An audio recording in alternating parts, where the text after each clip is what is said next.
Turururu, turururu, turururu, turururu. ¿Qué onda, René? Oye, no has comentado nada, digo, porque Carla y yo estábamos hablando antes de empezar a grabar, estábamos discutiendo. No has comentado nada de dónde estoy grabando. Estoy grabando desde mi nuevo estudio. Ah. Todavía no está al 100, pero lo que estamos armando, que este va a ser propiamente el estudio en la oficina nueva. Me falta todavía terminar de forrarlo y así. Y se puede, o sea, no molesta mucho, digo, no que el audio sea nuestro fuerte, ¿verdad? Pero no molesta mucho que tengas paredes de cristal. Por supuesto que sí, ¿verdad? La persona que vino a decirnos nos dijo, no, ahí no puedes, tienes que ponerle cortinas, pero la verdad me vale madre. O sea, creo que le voy a poner todo lo posible. Es más, mira, o sea, tengo hasta esta cosita aquí. O sea, le voy a poner por todos lados todo lo demás, pero yo no me voy a encerrar. Es decir, lo que me gusta aquí es toda la iluminación que tengo y demás. Entonces, pues ese vidrio se va a quedar ahí. Muy bien, pues qué bien que estás estrenando el estudio de White Paper Monterrey, porque ya habíamos estrenado el de White Paper México. Ya vemos, exacto. Ese sí está súper pro, diseñado muy cañón para eso, pero, sí. Pero es que además nos tiene que servir como sala de juntas y así, entonces, pues, bueno, así es. Sí. Pero bueno, viste, te puse en el formato donde revisamos tú y el contenido, puros recortes de Jamie Dimon entre ayer y hoy en todos lados. Este es el CNBC, este es Financial Times, este es el Wall Street Journal, este es el New York Times, este es Axios. O sea, básicamente, seguramente no están viendo esto, pero Jamie Dimon, que de por sí siempre está muy presente en los medios, porque le gusta. El CEO de JP Morgan, a ver, yo creo que claro, le gusta, es buenísimo comunicando, es realmente muy bueno para expresarse y para interactuar con los medios. Es muy bien parecido. Según tú, ¿ok? Y además... No, a ver, no, espérate, déjame hacer, porque no es un comentario como de farándula. O sea, hay todo un estudio de que los CEOs en general, o sea, cada centímetro más alto tienes más posibilidades de ser CEO, y si estás delgado también. O sea, como que hay una correlación importante entre good looks y ser CEO. Bueno, o sea, este güey se expresa muy bien, se ve Tiene muy cool, buena presencia. A los medios les gusta. Evidentemente, aparte está a la cabeza del banco más importante de Estados Unidos, si no es que del mundo. Ha sido sumamente exitoso. Pero aún así me llamó la atención porque ahora sí que en todos los medios el mismo día o los mismos 2, 3 días en todos lados. Y realmente aquí hay dos cosas para entender. Uno es que de alguna forma mi impresión es que para los medios, pues de alguna forma viene a reemplazar a Warren Buffett como el autor. ¿Y a qué me refiero con esto? Es que todos los años la carta anual de Warren Buffett pues era lectura obligatoria para todos y siempre traía explicaciones y parte siempre estaba como simpática, escrita y fácil, relativamente fácil de leer, muy pedagógica, y pues ya se jubiló y ya no va a haber carta de Warren Buffett. Entonces como que lo que lo va a reemplazar es la carta de Jamie Dimon, que por cierto no la he leído. Me atiborró, está por todos lados, pero todo esto se refiere a la carta de Jamie Dimon anual, y pues en todos los comentarios tienen como que diferente enfoque, que si el tema de la guerra con Irán y si el tema de private credit y los diferentes escenarios o los diferentes temas que están hoy en los medios, pues como que los trata en la carta, y obviamente todos los medios le están dando jugada. Pero aquí el otro tema que es impactante es, o sea, aquí detrás de esto hay el trabajo de una agencia, ¿verdad? Claro, es lo que te iba a decir, de un músculo de PR muy fuerte. Increíble, ¿verdad? Increíble. Sí. Pero bueno, vámonos a entrarle a los temas porque hay muchas cosas importantes. Pero espérate, antes de entrarle a los temas, yo creo que sería súper interesante y muy valioso que alguna figura mexicana hiciera este tipo de ejercicios. O sea, a mí sí me interesaría saber, no dicha, o sea, claro, siempre hablamos de que el tío Richie con su Twitter y todo, pero, o sea, que un CEO de los más grandes, ¿no? De los más poderosos de este país, una vez al año se sentara a hacer un ejercicio de cómo ve el país, híjoles, yo creo que sería valiosísimo. Sí. Carlos Slim lo ha hecho. O sea, o lo hizo varias veces, no por escrito. Hacía su conferencia de prensa, ¿no? Conferencia de prensa, así como que muy de vez en cuando. Yo creo que es el único que se me ocurre así. Yo coincido completamente contigo, pero digo, llevo ya voy a cumplir 6 años siendo white paper y creo que el mensaje que más he repetido es la necesidad y la oportunidad que tienen los empresarios en México de tener un rol tantito más público y pues la verdad no he sido muy exitoso en mi quest, pero No, pues, yo creo que sí ha cambiado muchísimo, René. Ahora, no estamos donde deberíamos de estar y en general no opinan sobre asuntos públicos, ¿no? sí, Pero ve cuántos CEOs ya se dejan de entrevistar, cuántos postean en LinkedIn. O sea, sí está mucho más que lo que estaba antes, simplemente creo que no sobre current events sí, necesariamente. sí. Fíjate que tienes razón, o sea, yo creo que hay algunos que no está imposible que hicieran algo así, ¿eh? O sea, que le podrían echar un poquito más de ganas y no sería imposible y sería muy Los que ya valioso están para... como chairman, haz de cuenta, el diablo, Sí, ¿no? sí, sí, sí, claro. Carlos Slim, Sí.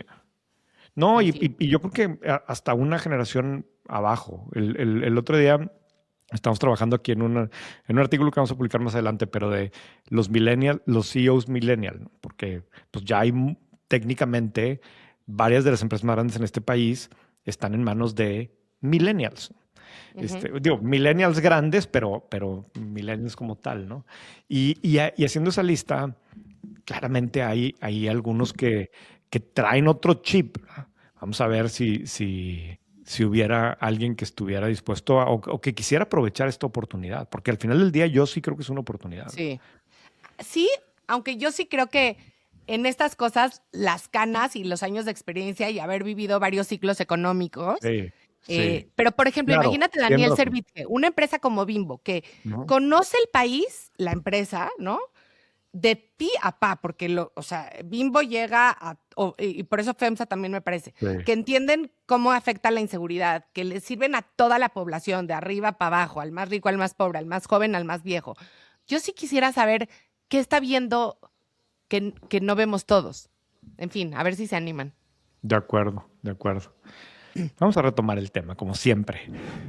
Este episodio es patrocinado por Kio IT Services. Imagina que tu empresa amanece con los sistemas detenidos. No sabes si fue un ciberataque, una falla operativa o un error interno. La pregunta no es técnica, es estratégica. ¿Tenemos el control o estamos reaccionando? Tener tecnología no es lo mismo que tener visibilidad, y sin visibilidad no hay decisiones. Y justo ahí es donde Kio IT Services trabaja. Ciberseguridad gestionada, entornos de nube y modelos de observabilidad con inteligencia artificial que te dicen qué está pasando, dónde y qué hacer después. Porque la tecnología no es solo infraestructura, es también tener la capacidad de tomar las decisiones en el momento correcto. Si quieres operar con información en tiempo real y no solamente con suerte, descubre más en www.kio.tech. Kio IT Services, Transforming Businesses Through Technology. Pero bueno, empecemos con los temas de hoy.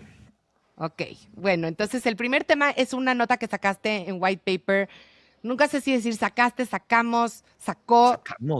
Sacamos en White Paper, hoy es miércoles, estamos grabando hoy mismo, que yo te quería pedir que me lo explicaras un poco más. Los temas de telco para mí siempre son los más complejos de entender, porque hay muchas cosas pasando, ¿no? Pero básicamente Telefónica acordó vender el 100% de su operación de México a Melissa Acquisition, que es un grupo encabezado por Oxio y el fondo Newfoundland Capital Management de Brasil. O sea, yo nunca había oído ni de Melissa, ni de Oxio, ni de Newfoundland, y lo vendieron en $450 millones. Entonces quería entender qué es lo que están comprando y por quién lo está comprando y por qué lo está comprando. Sí, a ver, bien rápido. Yo tampoco lo entendía muy bien, pero ayer hablé con un par de personas que me explicaron cómo funciona. Pero aquí, digo, un tema que ya era muy sabido es que Telefónica se quería salir de México, como se ha venido saliendo de muchos otros países. Telefónica no tiene una operación chiquita en México, tenía algo como 20 millones de clientes, pero simplemente tiene muchos años ya como estancada y que no estaba creciendo, ya no le estaban echando ganas, como al parecer en toda América Latina. A ti te tocó, igual que a mí, la época de gloria de las .com, finales de los 90, principios de los 2000, cuando Telefónica era la conquistadora global, ¿no? Incluso cuando hicimos la entrevista al ingeniero Slim, yo quería entender en qué momento, por qué se había salido de México, porque había empezado el tema de convertir a América Móvil en una empresa tan grande. Y en gran medida su respuesta fue, pues porque me lo estaban haciendo a mí los españoles, porque Telefónica era la que quería ser la gran jugadora global, ¿no? y en ese sentido pues estuvieron aquí en México y crecieron mucho, pero desde hace años pues cambiaron las circunstancias y ya como que se querían salir. Han estado vendiendo sus operaciones en varios países de América Latina, ¿no? Ahora, un tema bien importante que yo no había entendido es que Telefónica ya no tenía aquí en México infraestructura como tal, ¿no? O sea, Telefónica lo que tenía es una operación en donde consigue clientes, administra la relación con esos clientes, pero le renta espacio, no sé cómo llamarle, le renta acceso a la red a alguien más. Se lo puede rentar a AT&T, a Telcel, a Altanredes, etcétera. O sea, simplemente está haciendo la interconexión entre clientes y luego tiene un contrato de acceso a la red de telefonía celular, ¿no? Entonces, lo que está comprando este grupo, donde básicamente hay un operador que se llama Oxio, ojo que es Oxio, no Oxo, ¿no? No tiene nada que ver uno con el otro. Al principio dije yo, ay, qué raro, ahora ya Sí, compraron también, pero hoy en la mañana que estaba grabando el resumen diario de White Paper también sentía que cuando lo decía sonaba como Oxo, entonces había que precisar eso muy bien. Lo que está comprando son básicamente dos cosas. Uno es una cartera de clientes muy grandota que tienen contratado ese servicio. Y dos, un contrato para acceder a la red celular. Entonces es como que un intermediario que, o sea, se puede estar conectando, por ejemplo, a lo mejor con AT&T, ¿no? Y entonces usa la infraestructura de AT&T para conectar a sus clientes con las llamadas, con la siguiente llamada o con internet o con lo que sea, ¿no? O sea, Oxio hasta ahorita eso es lo que hace, pero lo hace para clientes mayoristas. O sea, tú has visto cómo ha crecido en México muchísimo el famoso concepto de MVNO, que Byte, por ejemplo, Mobile es Virtual enorme. Network Operator. Exacto. Que en Byte, por ejemplo, pues lo ha crecido muchísimo y se Sí, ha convertido Pillofón. exacto, un jugador importante.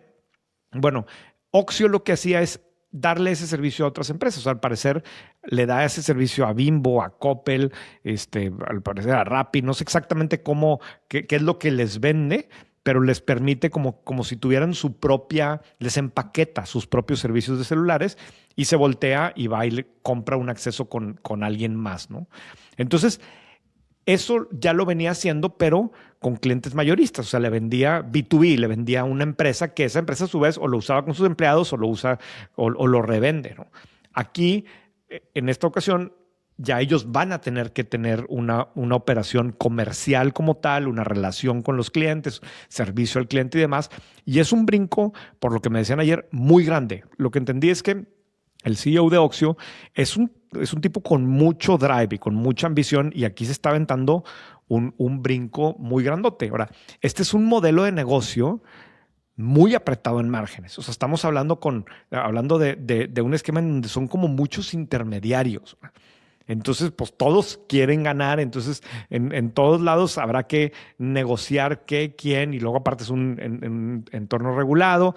Entonces, está complicado, es muy interesante. Estos tipos son expertos en un lado de la operación, no en el otro, que es venderle directamente a los clientes, y aquí se están aventando pues, con una compra que es significativa en este país. Hubiera sido más fácil explicarlo con un pizarrón, pero Sí, bueno. pero a ver, y entonces, ¿cuántos millones de clientes son? Según yo, como 20 millones de clientes. Y entonces, de repente, o sea, ¿la marca ya no la van a operar o? De hecho, lo que entendí es que la marca todavía va a seguir, no sé si por un tiempo, no sé cómo sea el deal. Tu teléfono sigue funcionando, tú lo tienes contratado con Telefónica y pues te sigue cobrando, más que ahora el quien te está cobrando es Oxio, que se junta con este fondo brasileño. Yo creo que el fondo está poniendo una buena parte de la lana en un Melissa Acquisition, que debe ser un vehículo específicamente para hacer esta transacción. Por eso nunca habías escuchado como tal de Ellos. Melissa Acquisition, ¿verdad? ¿Cuánto lleva de Telefónica desde que puso a la venta sus activos? Un chorro, ¿no? Mucho, sí. Según yo, vendieron su infraestructura en México como hace 5 o 6 años. O sea, ya claramente tienen mucho tiempo pues no sé si queriendo salir y propiamente queriendo salir o simplemente pues no viendo la oportunidad como un tema realmente estratégico, ¿no? Sí. Ok, y hablando de otra que al revés, que en vez de que esté deshaciéndose de sus activos en México, se está apostándole double downing en México, es Miniso, esta tienda de puras cosas que la verdad nadie necesitamos, pero no sé cómo se... Ahí sí, ese dicho que dicen mucho las... Espérame, te quiero interrumpir, aunque me regañen por interrumpirte. No, interrumpe. ¿Miniso o Miniso? O vamos a entrar en el ¿Miniso o debate de... Miniso? Es que nunca había escuchado yo Miniso. Como que siempre le he dicho Miniso. Miniso, pero no sé si está bien No dicho. sé, no sé, No, alguien que ¿sabes? me saque de la duda. Sí está bien hecho porque yo entrevisté a los emprendedores y decían Miniso. Miniso. Bueno, Ajá. Miniso. Ok, Pero yo ok. pensé que me ibas a decir que tú sí necesitabas algo que vendían en No, no. Miniso, que tú el peluchito del pingüino era una necesidad. ¿Te acuerdas que ese fue en uno de los primeros episodios hablamos de Miniso? Es más, ahorita que dije que yo los entrevisté, esa entrevista surgió porque tú y yo hablamos de Miniso en este podcast hace varios años, en los primeros, yo creo que en los primeros capítulos, donde yo tenía la duda existencial de cómo era la rotación de artículos en la sucursal de Miniso de Laifa, porque Ah, estaba sí, sí. llena de las almohaditas para los cuellos. Y a raíz de eso nos buscó la empresa y pudimos entrevistarlos, ¿no? Mira, yo siempre les digo a mis hijas que uno tiene que entender que lo que quiere, o sea, te quieres comprar algo, lo primero que tienes que pensar es si es un want o es un need, ¿no? Una Ujú. necesidad o nada más un caprichín. Y creo que todo lo que hay en Miniso es un want, pero este, de las almohaditas esas, la verdad, la mejor que hay es la de Miniso que tiene capuchito, pero siempre me da como pena subirme al avión de negocios y ponerme un armadillo, ¿no? En la Sí, cabecita. claro. No, Pero no, bueno, sí. este, justamente los founders de la marca en México son Eduardo y Ricardo Tishman, que son dos hermanos que curiosamente iban en mi escuela, fíjate. Y junto con su socio Enrique Smolensky trajeron Miniso a México en 2016 y para 2020 ya tenían 270 puntos de ventas. Sí me acuerdo que después de la pandemia tuvieron que cerrar varios, pero se han podido recuperar y el 33% de la empresa es de Grupo Sanborns, que Ujú. tiene varios de estos joint ventures con emprendedores. También, por ejemplo, en Mixup tienen un acuerdo similar, ¿no? Ujú. Y en 2024 estimaban ingresos por unos 10,000 millones de pesos. Y por lo que es noticia hoy es porque el CEO de Miniso Global, que es una empresa, si mal no recuerdo, coreana, ¿no? Que se hace No, es pasar de como por... China. China que se hace pasar por coreana, Sí, exacto. que se hacía, ya no. Ya no, pero Ujú. cuando era cool ser coreano, Ajá. ¿no? Y el CEO dijo que quieren tener más tiendas más grandes aquí en México, de unos 800 a metros cuadrados, en los 100 centros comerciales más importantes, y que le dan prioridad en México a productos con licencias, como ya sabes, muñequitos de Disney, Peanuts, la serie de Netflix Stranger Things. O sea, hizo mucho énfasis en lo relevante que es México, que quiere que sea Así top es. 3 mercado y que es un gran momento para offline business en México. Lo curioso de México, que no sé si sea diferente a otros países que viene en el artículo de White Paper de hace un par de meses o un par de años, No, un es par de años, sí. un par de años, que alrededor del 50% de lo que vende Miniso en México son cosas de cuidado personal, maquillajes, perfumes, cosas para el pelo, cosas para uñas. Y la verdad es que el LSQ más vendido son las mascarillas, que yo creo que mis hijas contribuyen bastante a eso. Y otro 30% viene de cosas que tienen que ver con lifestyle, audífonos, termos, almohadas de viajes. Y snacks son cerca del 10%, que tienen estos palitos japoneses cubiertos de chocolate, de caramelo, etcétera. Tienen más de 350 tiendas y su footprint general es entre 100 y 500 metros cuadrados, pero entonces por eso lo que dice el CEO global es importante, que las van a empezar a expandir a ser mucho más grandes, ¿no? Y lo que es impresionante es que contribuyen al cerca del 15% de los resultados de Miniso a nivel global, ¿no? Ujú. Y fíjate que de las 3 tiendas de Miniso con mayores ventas en todo el mundo, 2 están en Latinoamérica y pertenecen al grupo mexicano de Miniso, una en Parque Delta y otra en Chile, en Centro Costanera. Es una locura y más porque también este es un segmento en donde entraron muchísimos competidores. O sea, hay muchas otras marcas muy muy parecidas y como que en todos los centros comerciales empezó a haber uno o varios competidores y no sé, me imagino que es relativamente difícil competir por diferenciación de producto, pero ahí están. La historia de Miniso en México es interesantísima, la contamos toda en el artículo, pero o sea, es una empresa que realmente iba a quebrar, o sea, iba a quebrar, que creció muchísimo y a la hora de la pandemia se la vieron realmente como que ya valió, ¿no? Entonces él cuentan pues lo que tuvieron que hacer para sobrevivir y hoy crecieron y pues están por cumplir o están cumpliendo ya más bien 10 años. En la llamada trimestral que el CEO se oía como se leía, pero como muy entusiasmado de lo que había visto en México y entonces describía que había visto una sucursal que estaba al lado de una sucursal de Hermès y que obviamente yo creo que se refiere a Mazarica, la tienda que está ahí, pero se leía como alguien que estaba muy entusiasmado con el potencial que tiene México y particularmente él se insistía mucho como México es un gran mercado para crecer negocios offline, ¿no? Para poner tiendas, ¿no? Y por eso él dice, yo creo, estoy convencido que ahí tengo que tener tiendas grandes en los 100 centros comerciales más importantes. Y yo pensaría que en parte en México han tenido tanto éxito, evidentemente por la ejecución, ¿no? Pero también como que los mexicanos tenemos dos características que creo que contribuyen al éxito Miniso. Una es que somos muy chachareros, ¿no? O sea, como que nos gusta ir a ver qué encuentras y el mercadito y, o sea, la gente le gusta mucho ir sin una misión de compra a los lugares a ver qué encuentra. Descubrir. Y esto desde antes de las centros comerciales, o sea, todo el tema de los tianguis y los mercados y etcétera, ¿no? Y la segunda es que creo que somos muy detallistas, o sea, somos muy de regalar cositas a gente obviamente, ocasiones especiales, pero o sea, por cualquier cosa, la verdad es que somos muy regalones. Sí, sí. Ahora, nomás regresando a lo que me dijeron a mí en la entrevista, la mitad es venta de cosméticos, ¿verdad?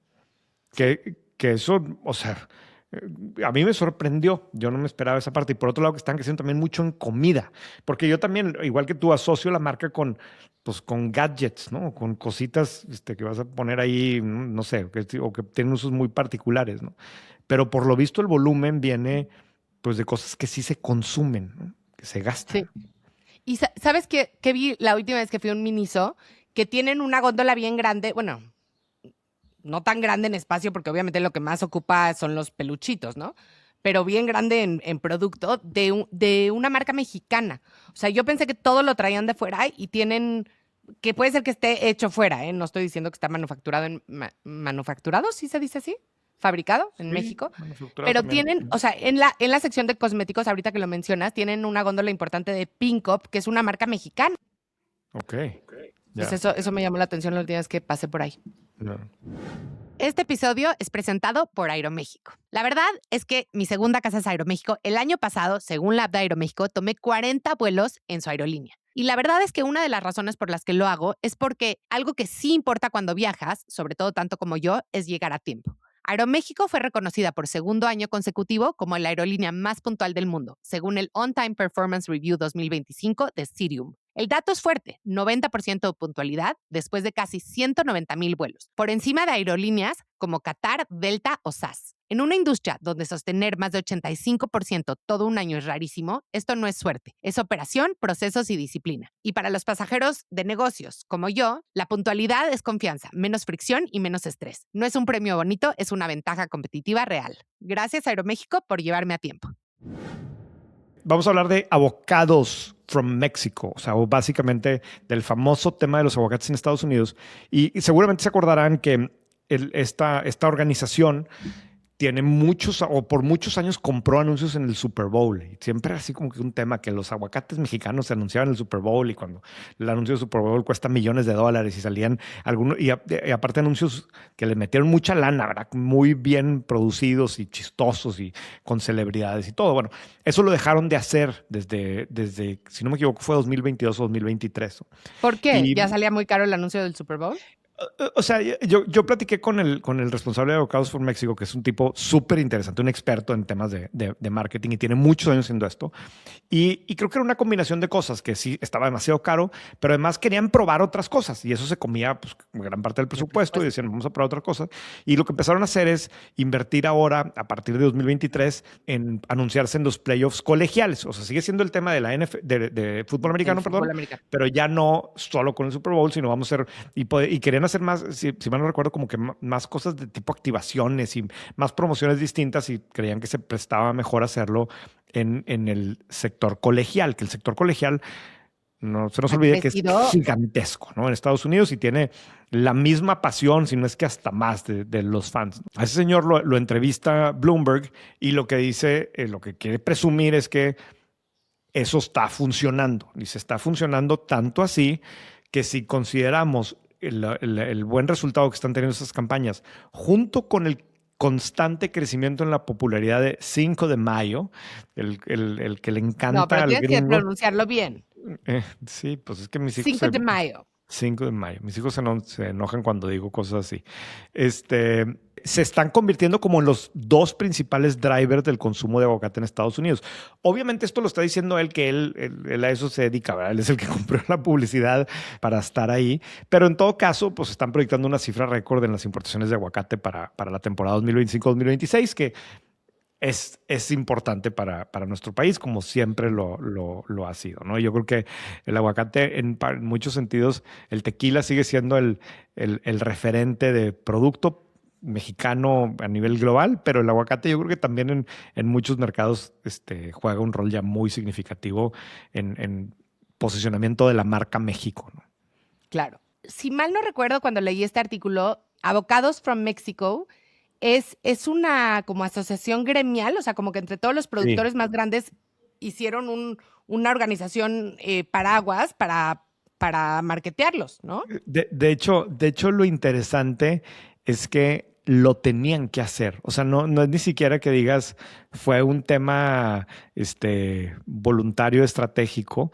Hay un tema del USDA, que es la agencia del gobierno que se encarga como de temas de salud con la comida. No, sí, del USDA. Department of Agriculture.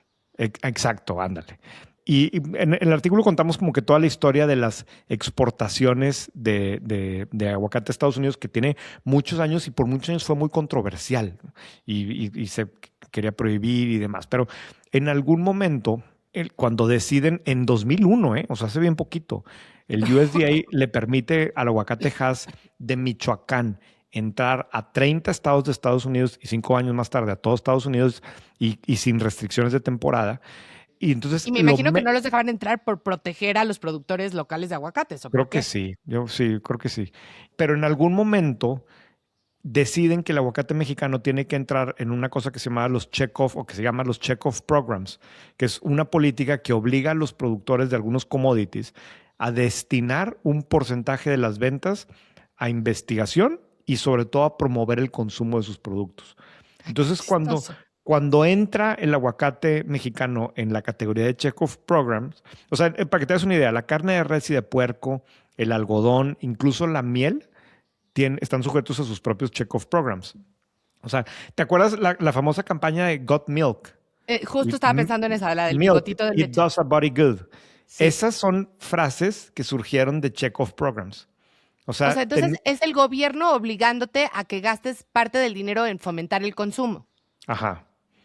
Y Ay, qué interesante, ¿no? sí, una partecita, ¿no? Y entonces eso le empieza a aplicar a los aguacates de México y con eso surge Avocados from Mexico. Y entonces era obligatorio invertir en promoción del aguacate mexicano, tanto para los exportadores como para los distribuidores en Estados Unidos. O sea, cuando hicimos el artículo eran como 2.5 centavos por dólar de libra. De dólar, perdón, 2.5 centavos de dólar por libra. Y lo ponen los exportadores y los distribuidores, ¿no? Entonces, ese presupuesto lo administra esta organización que es Avocados from Mexico. Qué interesante. No, no, yo pensé que era una historia como al revés, como que se hizo gremial como para temas legales y así, y que de pronto se les ocurrió hacer marketing. Pero mira que Sí, pues lo hicieron muy bien, ¿eh? sí, claro, claro, es un gran éxito. Ok, y bueno, vamos a hablar de un artículo de The Atlantic que me pasó René, de qué es lo que realmente compras cuando compras una educación de una super universidad, ¿no? De una escuela de Ivy League. Me encantaría que tú lo platiques porque tú leíste completo el artículo, yo solo leí los bullets, Sí. pero nada más quiero decir algo. Creo que esto es bien interesante porque aplica para no solo para las escuelas, sino para cualquier espacio donde hay una alta concentración de gente motivada, inteligente, trabajadora y ambiciosa, ¿no? O sea, Sí.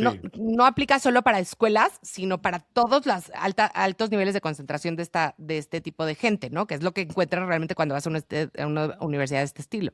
O sea, ya te echaste el spoiler, pero sí, de eso se trata. El artículo de Atlantic está muy al estilo de Atlantic, muy largo y muy entretenido para leer.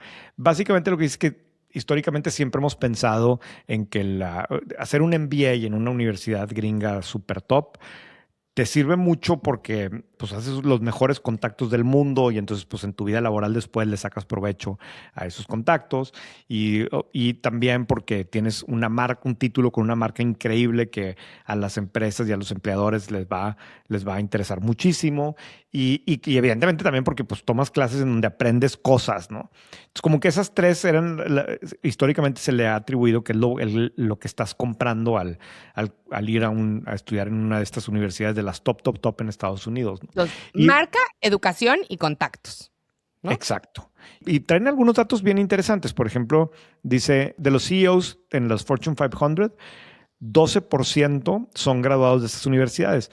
Cuando de toda la población graduada de universidades en Estados Unidos, los del Ivy League son menos de medio porcentaje, ¿no? O sea, es realmente insignificante en el número total de personas que tienen un título universitario en Estados Unidos, pero aún así son el 12% de los CEOs de las Fortune 500, son 32% de los reporteros del New York Times, que me impresionó muchísimo, y son 13% de los que están en el punto uno de los más ricos en ese país, ¿no? Entonces, como que se meten a analizarlo, qué peso tiene cada una de estas valores o cosas que recibes por estudiar ahí. Y sorprendentemente, la conclusión a la que llegan es que lo más valioso no es ninguna de esas tres. Que ellos, hay como que una cuarta, que es la dinámica de tener en un grupo conviviendo de forma intensa por 2 años o por el tiempo que dure un programa o la carrera como tal, de gente ultra competitiva. Dicen, no es propiamente que tienes el contacto que el día de mañana sabes a quién hablarle, sino es el hecho de de haberte tenido que poner de acuerdo con otra persona también súper competitiva para hacer una tarea, de sentir que tienes competencia con el otro, de ver cómo son los que son súper más inteligentes y que a lo mejor no son tanto más inteligentes que lo que tú creías. O sea, que hay una serie de dinámicas que dice incluso sitting around the dining table with them. O sea, figurar con quién va a ser tu roommate, todo ese tipo de cosas completamente subjetivas, según este Y estudio que mundanas. citan en The Atlantic, es lo más valioso. Saber cómo relacionarte en un setting de este tipo, según ellos, pues, esto es lo que realmente hace la diferencia entre estas universidades y el resto, ¿no? Y es totalmente, como decías, como intangible, ¿no? Como difícil de explicar. Completamente, ¿verdad? Porque Por sí, eso me pareció bien o sea, como interesante. que mucha gente te dice, bueno, pero es que pues todo lo que estudias en un MBA lo puedes aprender en un libro. Y absolutamente sí, ¿no? Ujú. Y luego la parte de los contactos, creo que la gente se imagina que es otra cosa. O sea, que es como que hay una cofradía secreta y entonces, si eres de Yale y el otro es de Yale, ya, pues no, tampoco funciona así. Digo, a lo mejor puedes Sí, tener acceso a o sea, a tu... ver, sí hay algo de eso, ¿eh? Pero A ver, no yo creo al. que lo que tienes un acceso más fácil y sobre todo creo Sí, que sí. antes era mucho más valioso eso. O sea, sí puedes obtener el email o sea, con un clic de cualquier graduado de la escuela, ¿no? Hoy con LinkedIn, digo, no es lo mismo que te llegue un email a que te llegue un inbox de LinkedIn, pero, o sea, no es como que nadie te debe nada por haber ido a la misma universidad, es a lo que me refiero. Sí, pero a ver, Carla, o sea, vamos a sacar el tema que te van a criticar en los comments, pero Ok, tú eres graduada de Harvard. A mucho orgullo, aunque me Sí, critiquen. con mucho orgullo, del MBA de Harvard. Si te llega un mail de una persona X o te llega un mail de una persona que te dice, hey, Carla, yo estuve 2 años después que tú o Sí, 5 años antes que tú, le vas a dar prioridad a ese. O sea, sí, o sea, eso sí, sí, pero también se lo daría si me lo mandara de Stanford o si me lo mandara de sí, INSEAD sí, sí, sí, sí. porque es lo que, o sea, como que yo digo, este chavo se partió el hocico 3 años Claro. para entrar Ujú. a esa universidad, ¿no? En vez de, o sea, es como que no es lo que aprendiste y no es que yo sienta Ese una es el hermandad signaling. especial. Ajá. Exacto, es el Sí. signaling de que Ujú.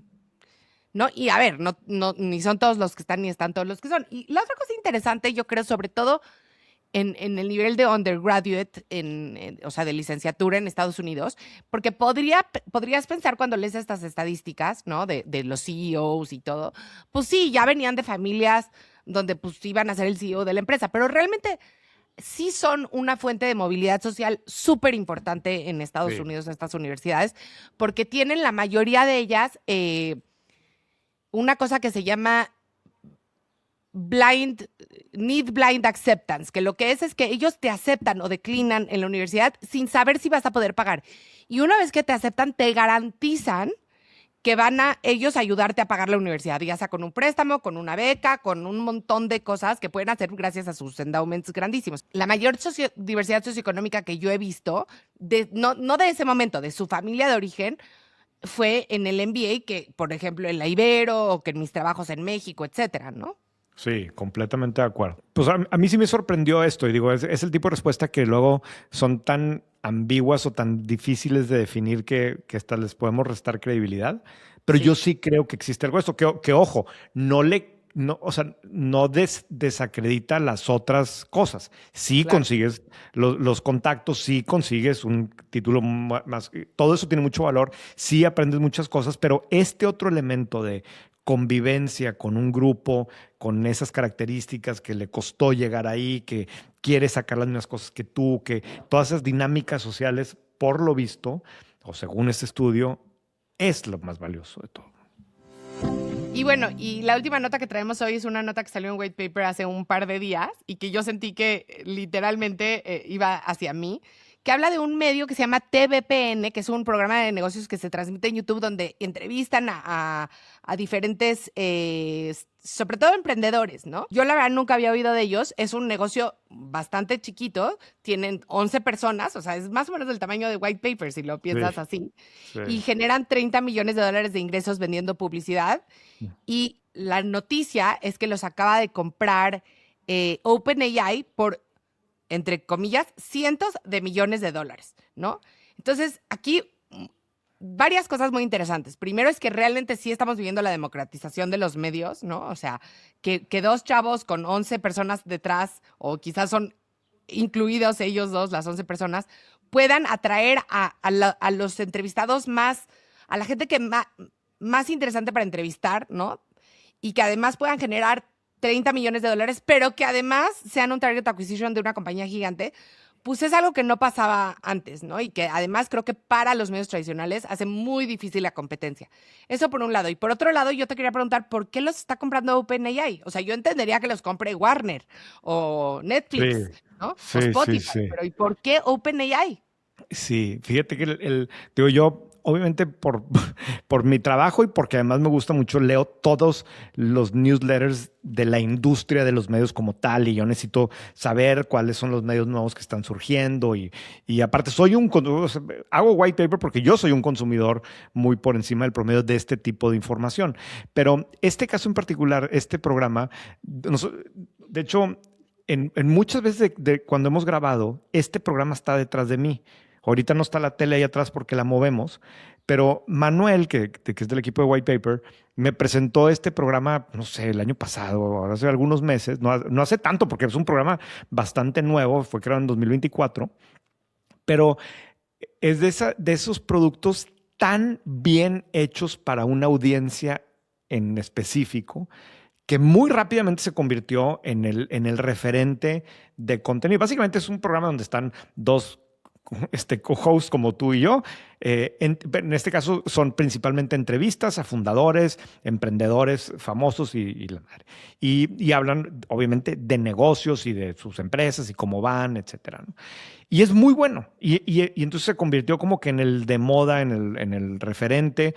Algunos decían que este era el siguiente CNBC o que compite con Bloomberg, que son empresas realmente gigantescas. Y pues son dos chavos que fueron armando un equipito detrás. Esa cifra que dijiste de 30 millones, eso es el estimado que van a vender este año. Realmente el año pasado vendieron, ahí venía el dato, pero como 5 o 6 millones. O sea, no es un negocio para nada grande, o sí, si lo ves de que es una empresa de medios de 11 personas que vende 5, 6 o 10 millones. Solo no sé cubren cuánto, ¿no? tecnología, además. Exacto, que solo ocurre en tecnología, pero parte de lo interesante aquí es que ni siquiera es, para estándares de Estados Unidos, un negocio con muchísimo Grande. alcance, porque si te No, metes a fíjate, ver... es lo que estaba viendo, tienen 73,800 subscribers en YouTube. O sea, Sí, sí. Es bien chiquito para los canales de YouTube realmente importantes, ¿no? Y entonces llega OpenAI y supuestamente, OpenAI lo puso en un comunicado, pero no puso la cifra, pero al parecer les pagaron cientos de millones de dólares para comprar una empresa de medios. Entonces, como bien señalaste que hay varios temas de los cuales podemos hablar, pero el primero para responderte tu pregunta, porque esa es como que la gran pregunta de todos, ¿por qué fregados OpenAI está comprando un programa de televisión, ¿no? En este caso YouTube, y hay como que diferentes teorías, pero uno es que OpenAI siempre ha sido un extraordinario comunicador como organización. O sea, gran parte de la obsesión que existe hoy por la inteligencia artificial es gracias a lo que ha comunicado OpenAI, que ya creo que ya lo habíamos platicado aquí alguna vez, ¿no? Que de repente se nos olvida que detrás de la inteligencia artificial lo que hay son empresas queriendo vendernos un producto. Sí, es una tecnología increíble, pero son empresas, son negocios que quieren vender un producto, y OpenAI ha sido, sobre todo al mero principio me refiero a 2022, 23, los 24, como que el gran impulsor de estos mensajes, y ha sido extraordinario para eso. Ahora, a OpenAI ya tiene 1 o 2 años que se les volteó el discurso y se han venido convirtiendo como en los malos de la película, ¿no? Y la imagen de Sam Altman está muy perjudicada, y ahora sí empieza a estar muy cuestionado el personaje como tal, ¿no? Por diferentes razones que las podemos platicar en otro momento, pero sí es una realidad que OpenAI ya no parece ser, al menos en el círculo más top de tecnología de Silicon Valley y demás, ya no parece ser el favorito. Sigue siendo la más valiosa, ¿no? Y siguen haciendo rondas de cientos de billones y cifras increíbles, pero ya perdió un poco de ese edge que era la que nadie cuestionaba. Ahora ese es Anthropic. Ya de alguna forma podemos decir que la superó, ¿no? Entonces, entre las cosas que leí, hay quien dicen, oye, pues que estos güeyes están realmente no frustrados, pero no saben cómo ya no ser la chava de moda. Y entonces dicen, oye, a ver, estos güeyes son los súper expertos en poner de moda a todo el mundo. o sea, pero entonces casi los compraron para que sean su agencia de PR interna. O sea, pero en el comunicado lo que dicen es que van a seguir haciendo el programa igual, que ellos no van a tocar nada del tema editorial, que va a seguir existiendo y todo, pero que los hosts, los anfitriones van a ser ahora asesores de comunicación y estrategia para la empresa. Y de hecho, en el comunicado oficial hasta explican, mira, déjame lo abro aquí, pero hasta explican en dónde van a vivir en el organigrama, que me pareció interesante. ¿Y dónde van a vivir? En comunicación. Within our strategy org. O sea, en la parte de estrategia del organigrama van a depender de no sé quién. We're really excited to welcome Jordi, John, Dylan y no sé qué. Y entonces, pero empieza el comunicado diciendo, hemos estado viendo cómo este programa y lo que está haciendo y lo que dicen es que queremos impulsar los temas de los que hablan, las discusiones de tecnología, del futuro, de la evolución, etcétera. Eso es algo que queremos nosotros que siga sucediendo, ¿no? Y luego dicen, y pues nos vamos a traer a estos tipos que son expertos en posicionamiento de marca y que tienen un tal feeling de hacia dónde va la industria de la tecnología y que tienen ideas de cómo forzar. Pero bueno, y el otro tema es lo que tú dijiste ahorita, Carla, que es pues, empresas que se crean en muy poco tiempo y que en este caso, que es parte de lo sorprendente, no es una organización, porque parte de lo que vemos ahorita es cómo hay empresas, programas, al final contenido en el tema de medios que se hace súper viral y muy masivo. Este no es un caso de estos. Este es un caso donde se hizo muy relevante para un grupo muy particular. De nicho. Y eso es lo que le dio el valor. Es un buen ejemplo de nicho, ¿no? Sí. Y bueno, para terminar, hoy no tenemos duda de la semana, pero fíjate que muchísima gente nos contestó la duda que teníamos la semana pasada. Bueno, no sé si fue la duda, pero hablamos de Cleveland y de cómo pues, era una ciudad que había tenido su esplendor. Y dijimos, ¿cuál es el Cleveland mexicano? Y nos hablaron de varias. A ti te llamó la atención Parras, no Parras, a ti te llamó la atención Parras, Coahuila, ¿no? Sí, efectivamente. Y también mencionaron Coatzacoalcos y mencionaron dos ciudades que tienen algo en común interesante. Una es Orizaba, Veracruz, que yo conozco y es muy bonita, que empezó como ciudad minera igual, y otra es Santa Rosalía, en Baja California Norte. Y yo no sabía nada de Santa Rosalía, pero parece que en Santa Rosalía hay una iglesia diseñada por Gustave Eiffel, el creador de la Torre Eiffel, y en Orizaba hay un palacete que de hecho se llama el Palacio de Hierro, porque está todo hecho de hierro, como la Torre Eiffel, que también lo hizo Gustave Eiffel. Entonces, o sea, imagínate qué tan ricas tuvieron que haber sido para traerse al arquitecto del momento, ¿no? A hacer cosas. Entonces, interesante. Claro. Sí, a mí me da mucho la atención el caso de Parras porque pues sí lo conozco bien y Parras es una ciudad muy bonita y muy, muy padre desde el punto de vista turístico, pero el comentario era, pues sí, nomás que ser una potencia industrial, ¿no? Y sí, efectivamente, ahí estaba la fábrica de mezclilla más grande, no sé si de América o de México o no sé qué, y bueno, obviamente el tema de los vinos, pero desde el punto de vista industrial, pues no, se atoró y ya nunca volvió a crecer y creo que sigue teniendo algo de operación industrial, pero ahora crece sí por el tema turístico y tiene pues, los viñedos y así, pero también es un caso en donde suena, o al menos los que vivimos en Monterrey, a cada rato escuchamos como que es que Parras va a explotar, ¿no? Es que Parras, es que está a punto y es... Pero a la mera hora como que no explota. ¿Desde el punto de vista turístico? Sí. O sea, y sí es muy popular. O sea, sí hay mucha gente de Monterrey que va a Parras a diferentes eventos y demás. Pero mis hijos van. O sea, es un lugar que les gusta a mucha gente ir a Parras. O sea, es como el San Miguel de Monterrey. Pero es que no llega a ser. O sea, más bien como que siempre se va a convertir y como que nunca, o al menos en los últimos 20 o 30 años que yo tengo de estar escuchando esto, yo creo que el potencial está ahí, ¿verdad? Pero no sé. Sí. En fin. Orizaba es un poco así también, o sea, es una ciudad muy bonita, muy chiquita y que sí le han sacado mucho jugo al turismo, pero sigue siendo un turismo muy local. O sea, yo he ido porque en Córdoba, que está muy cerca, es la competencia de ballet más importante de niños en América Latina, yo creo. Pero entonces vas a Orizaba, está muy bonito y todo, pero la gente, y como que dices, wow, esto está increíble, ¿por qué no conoce más gente? Pero sí, se queda como en el turismo local, ¿no? Yeah. Muy bien. Bueno, y tú tenías una recomendación. Yo tengo una recomendación esta semana.